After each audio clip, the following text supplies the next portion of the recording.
우리 민수기 13장 말씀 보겠습니다. 민수기 13장 17절에서 33절.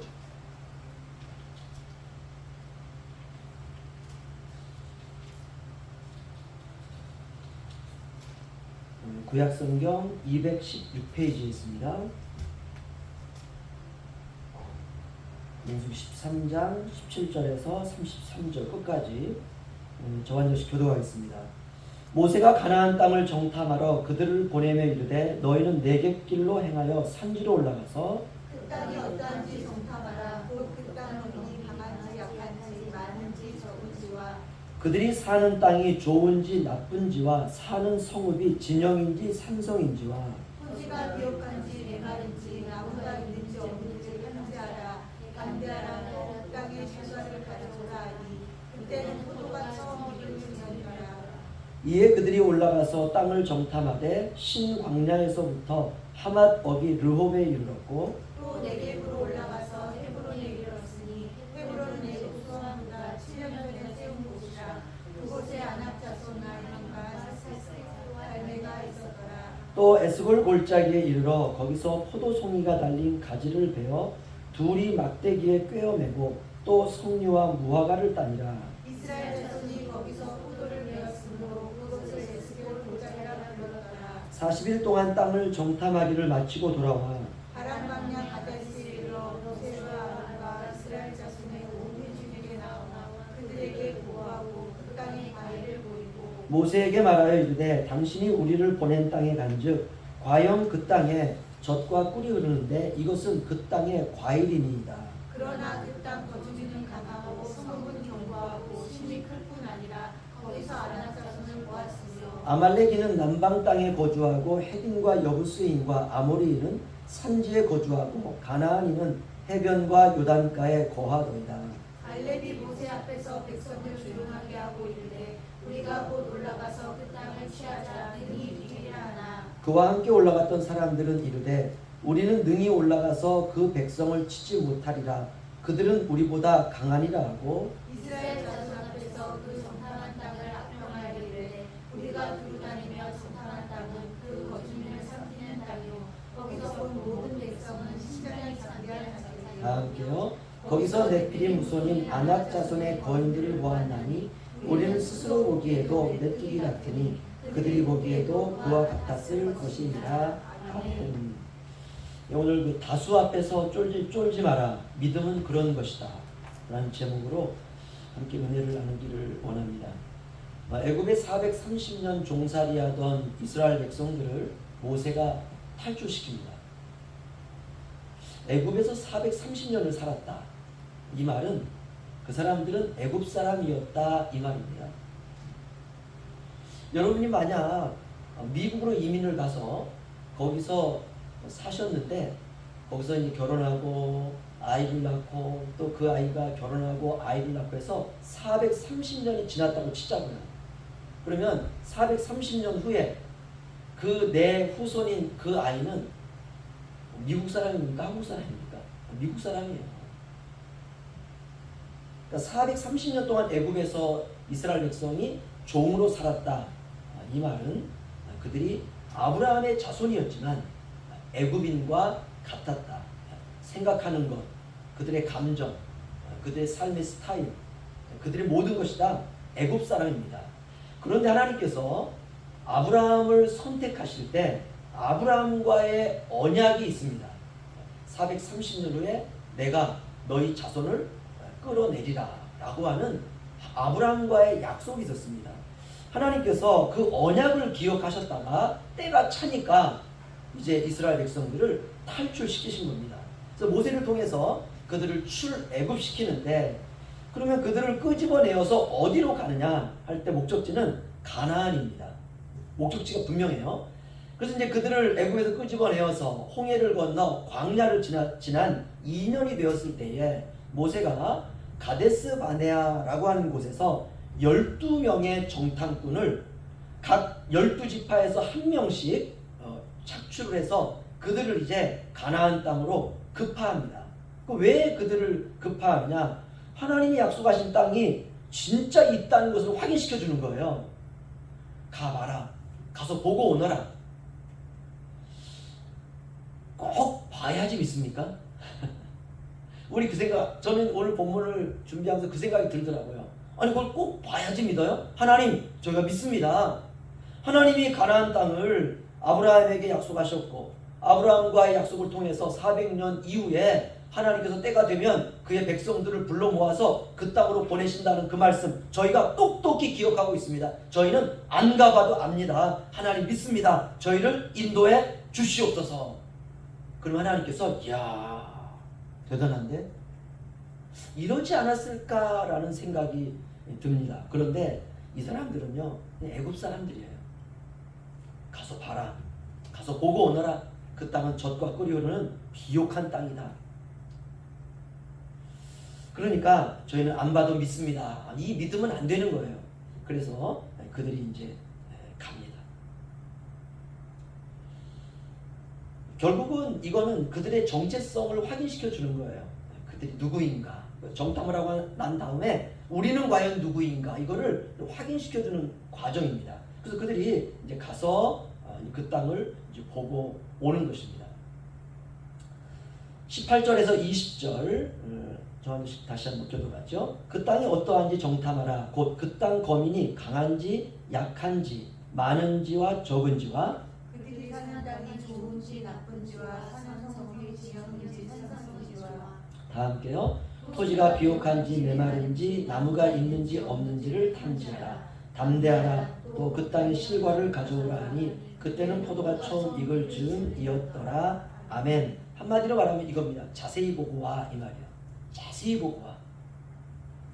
그 땅에 사는 사람들이 강한 사람들인지 약한 사람들인지 그들이 많은지 적은지 그들이 사는 땅이 정말 젖과 꿀이 흐르는 좋은 땅인지 아니면 하나님이 거짓말했는지 그들이 사는 곳이 성읍인지 아니면 높은 산성인지 토지가 비옥한지 아니면 메마른지 나무가 있는지 없는지 풀이 있는지 없는지 물이 있는지 없는지 사람이 살만한지 살 수 없는지 그 땅의 실과라고 가져와라. 하나님이 쉽게 말하면 자세히 뜯어보고 오라는 거예요.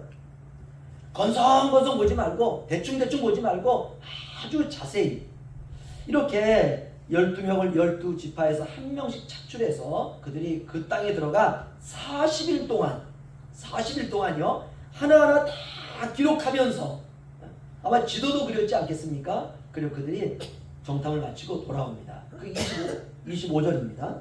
40일 동안 땅을 정탐하기를 마치고 이제 돌아왔습니다.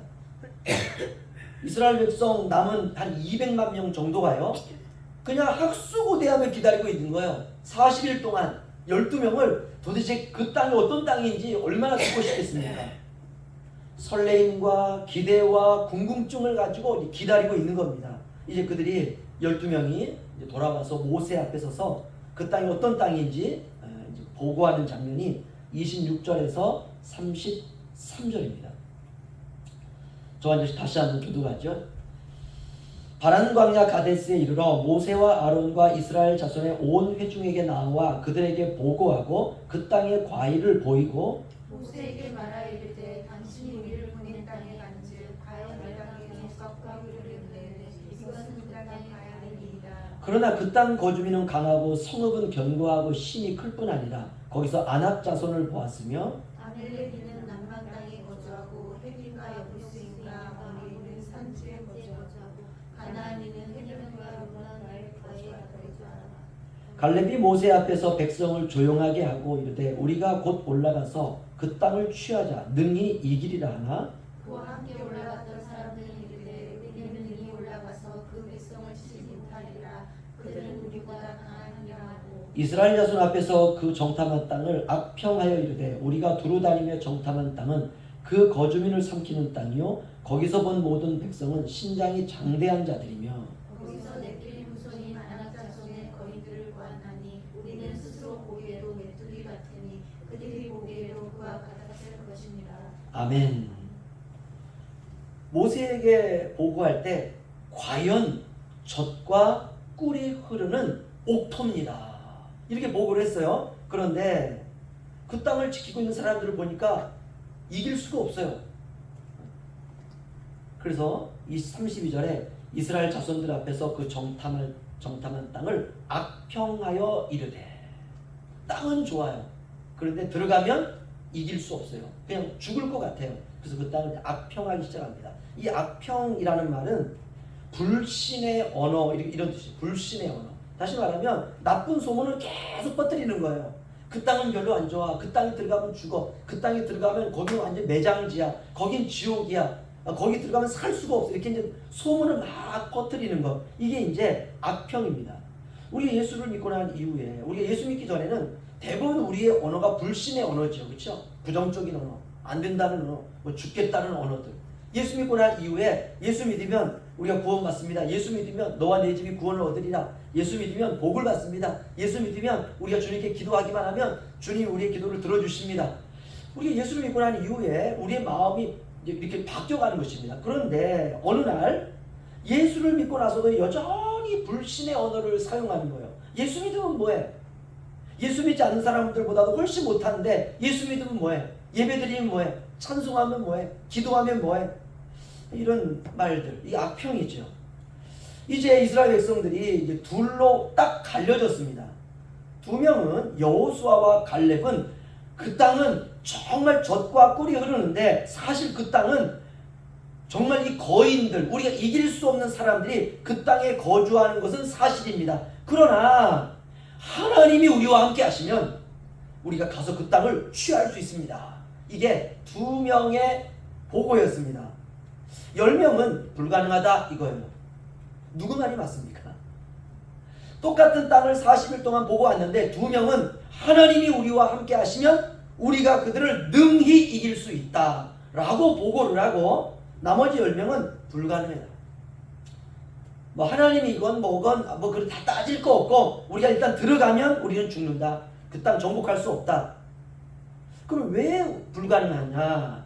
거기에는 거인들이 있고 엄청난 군사력과 조직력이 있어서 이기기가 어렵다는 것입니다. 그래서 들어가서 싸우면 백전백패한다는 거예요. 자, 백성들이 이제 여호수아와 갈렙 이 두 사람의 말과 10명의 말을 이렇게 들었어요. 두 개는 완전히 정반대입니다. 근데 여호수아와 갈렙의 이야기를 가만히 뜯어보니까 현실적으로는 불가능한 거예요. 그런데 단서가 붙습니다. 하나님이 함께 하시면, 이거예요. 하나님이 함께 하시면 이긴다는 거예요. 그런데 사실 생각해 보세요. 하나님이 함께 하시면 이라고 하는 것은 보이지 않는 것입니다. 결국 믿음이라고 하는 것도 현실의 벽 앞에서는 이스라엘 백성들에게는 아무것도 아니었던 것이에요.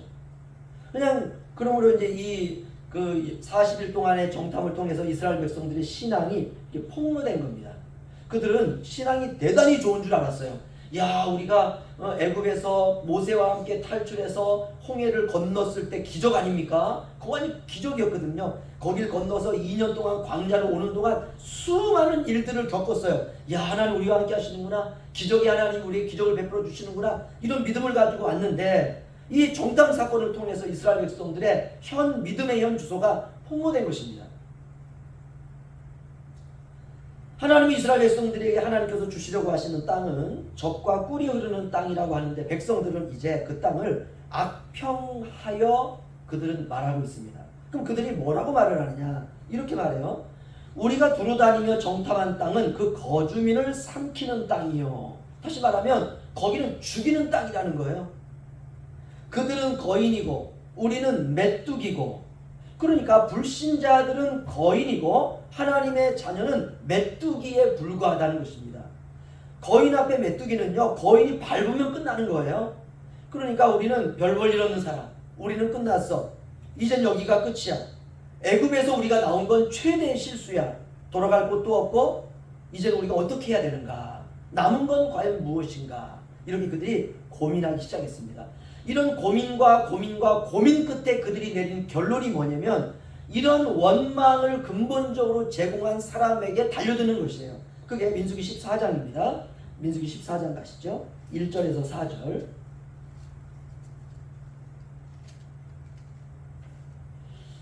12명 중에 10명이 보고 온 이 보고가 우리는 들어가면 죽는다.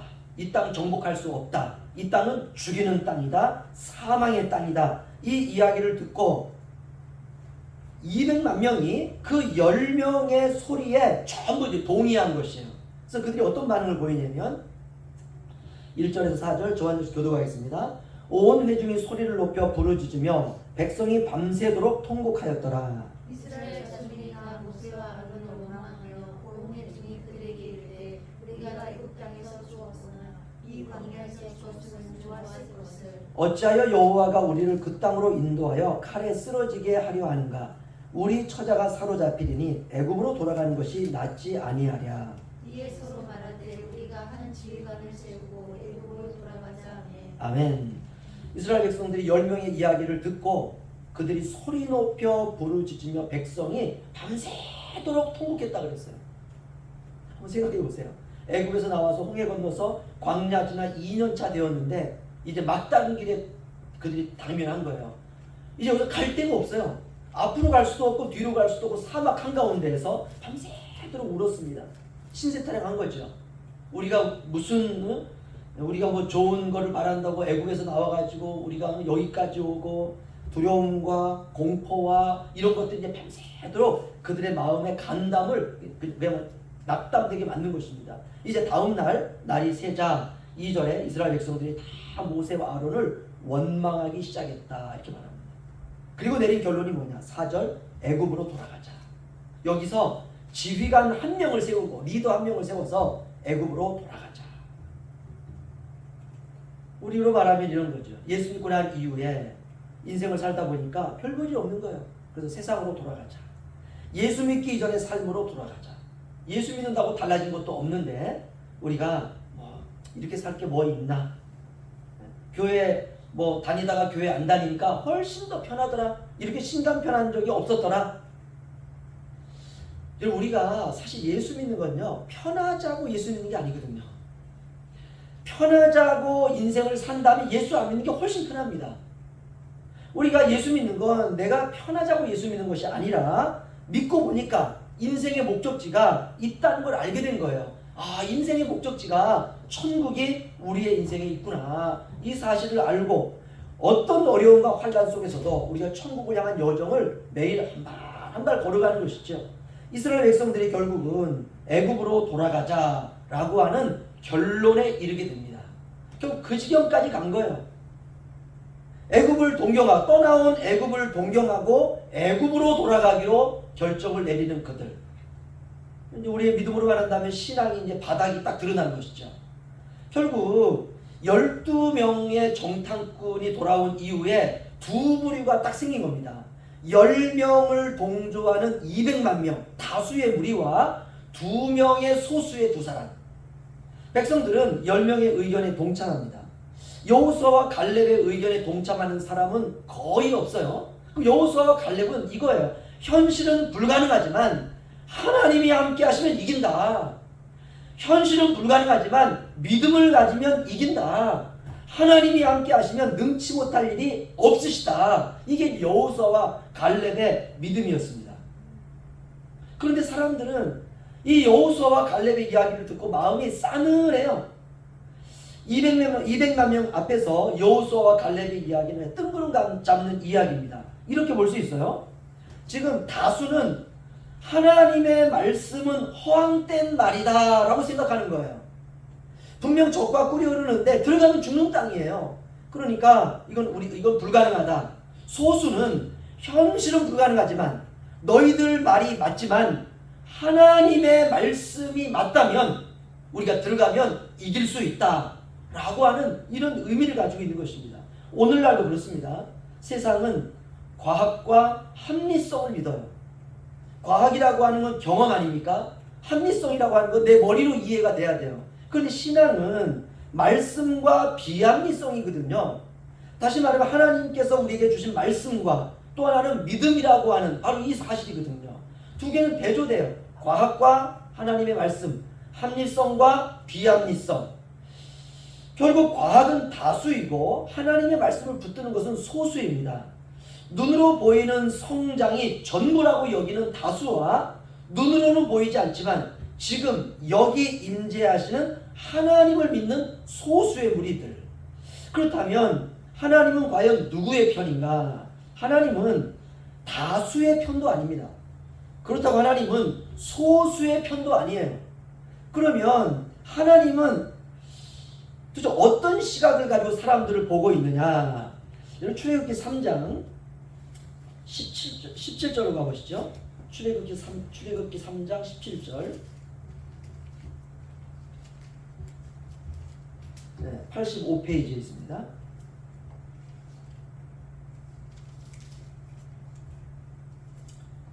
네, 우리 함께 읽겠습니다. 시작. 내가 말하였거니와 내가 너희를 애굽의 고난 중에서 인도하여 내어 적과 꿀이 흐르는 땅 곧 가나안 족속, 헷 족속, 아모리 족속, 브리스 족속, 히위 족속, 여부스 족속의 땅으로 올라가게 하리라 하셨다 하면 아멘. 하나님이 이스라엘 백성들을 불러내실 때에 그들에게 약속하십니다.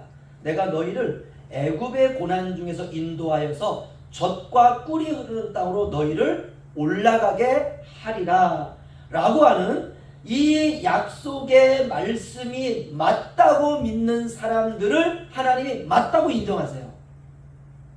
이게 오늘 말씀의 핵심이에요.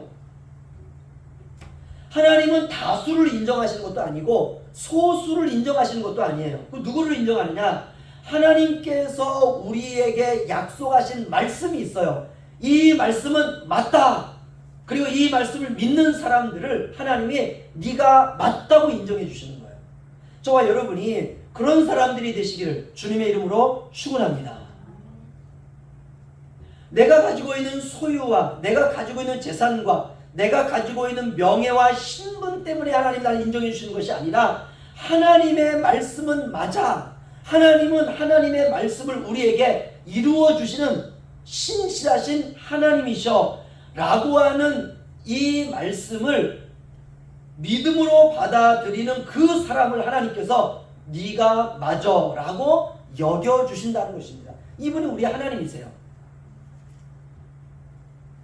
다시 말하면 이런 삶은요 되게 지루한 삶이에요. 그저 내가 눈에 보이는 대로 생각하는 대로 내가 손에 만져지는 대로 내가 살아온 경험에 따라 살아가는 게 훨씬 낫지. 우리가 하나님의 말씀을 꼼꼼히 우리가 이거 따져가면서 아 하나님이 나를 이렇게 인도하시는구나 라고 이 말씀만을 맞다고 살아가는 사람의 삶은요 굉장히 지루해요. 왜냐 이 말씀이 그대로 막 뭐 빨리빨리 이루어지지가 않거든요. 그런데 인생은 평생 이 지루한 싸움을 싸우는 것입니다. 세상의 논리와 세상의 과학이 아니라 하나님께서 말씀하는 것이 맞다고 믿는 그 사람을 하나님이 맞다고 인정해 주세요. 이게 코드가 맞아야 돼요. 그가 소수라 할지라도 세상에서는 현실의 기준을 따라서 모든 것을 평가해 버리지 않습니까? 우리가 그렇다면 지금 내 눈에 보이는 현실이 중요하고 현실을 기준으로 삼아서 모든 것을 평가하며 살아가게 되면 여기에 하나님 말씀이 만약 걸리면은요 이 말씀도 사람들에게 제껴버립니다. 왜? 이 말씀이 되게 걸림돌이 되거든요. 그런데 하나님 말씀이 내게 걸림돌이 된다고 해서 이 말씀을 만약 내가 무의식 가운데 막 제껴버리는 삶을 산다면 이거를 꼼꼼히 따지는 하나님이 계신다는 것도 우리가 생각해야 돼요.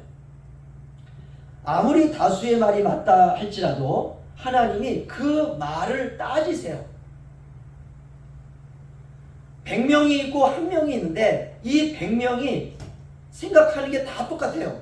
한 명이 생각하는 건 달라요. 그럴 때 하나님께서는 그 100명이 맞다고 생각하는 그 말을 하나님이 하나하나 따지신다는 거예요. 그리고 그 말이 맞는지 안 맞는지 우리에게는 그런 하나님이 계신다는 것을 우리가 잊으면 안 됩니다.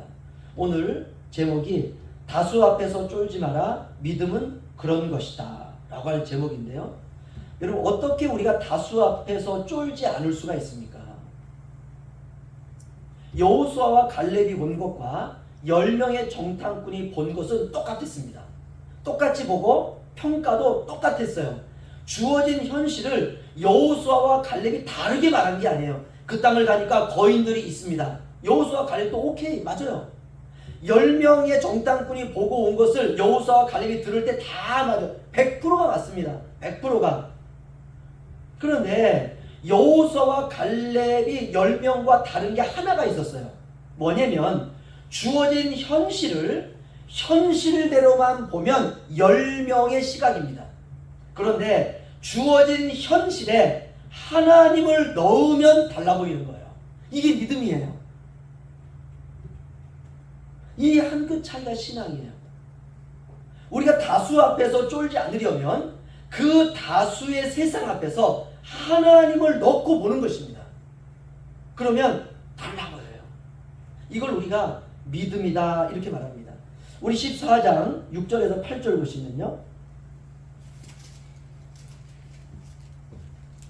민수기 14장 6절에서 8절 저와 여기서 교도하죠. 그 땅을 정탐한 자 중에 눈의 아들 여호수아와 여분네의 아들 갈렙이 자기들의 옷을 찢고 이스라엘 자손의 온 이웃에게 말하 이르되 우리가 돌아다니며 정탐한 땅은 심히 아름다운 땅이라. 다 함께요. 여호와께서 우리를 기뻐하시면 우리를 그 땅으로 인도하여 들이시고 그 땅을 우리에게 주시리라. 이는 과연 젖과 꿀이 흐르는 땅이니라. 아멘. 여기 보시면 여호와께서 우리를 기뻐하시면, 그러니까 주어진 현실대로 보는 것이 아니라 하나님을 넣고 보는 거예요.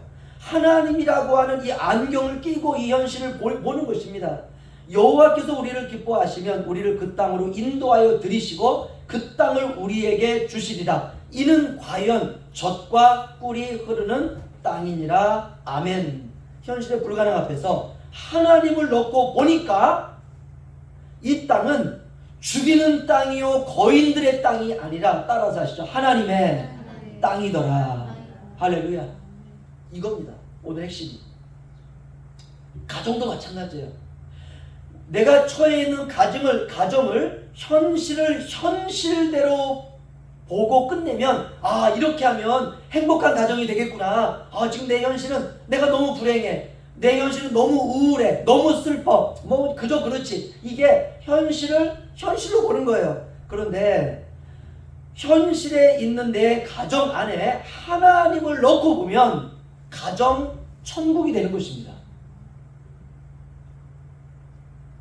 유능한 사람을 보이는 것으로만 보면, 아, 성공한 사람으로 보여요. 야, 저렇게 하면 성공하겠다. 야, 공부를 저렇게 잘하니? 야, 성공하겠다. 대단한 사람이 되겠다. 의사가 되겠다. 대통령이 되겠다. 뭐가 돼도 되겠다. 이게 유능한 사람을, 현실대로 보는 우리 시각입니다. 그런데 유능한 사람을 하나님이라고 하는 안경을 끼고 하나님을 놓고 그를 보게 되면 성공한 사람이 아니라 거룩한 하나님의 자녀로 보인다는 것이에요. 달라져요. 다수 앞에서 절대로 쫄 필요가 없습니다. 믿음은 그런 것이에요. 그런 의미에서 모든 상황을 반전시키는 비밀은 주어진 현실에 하나님을 주인으로 인정하고 보는 것입니다. 그러면 그 현실을 제대로 볼 수가 있습니다. 저와 여러분이 한 주간 동안 살아가실 때, 한 주간 우리에게 펼쳐지는 가정, 직장, 사업장, 여러 가지 많은 현실을 그냥 현실으로만 볼 것이 아니라 거기에 하나님을 넣고 하나님이라고 하는 아주 중요한 창조주를 우리가 놓고 우리의 인생을 보게 되면 전혀 다른 저와 여러분의 삶으로 보여지게 되리라 믿습니다. 그래야 제대로 인생을 보고 사는 사람이 되는 것입니다. 한 주간 동안 평생을 살아가시면서 돈이 많은 사람, 명예가 높은 사람, 너무너무나 나와 다른 다수 앞에서 저와 여러분이 쫄지 않을 수 있는 유일한 것, 그것에 믿음을 적용하시기를 주님의 이름으로 축원합니다. 기도하겠습니다.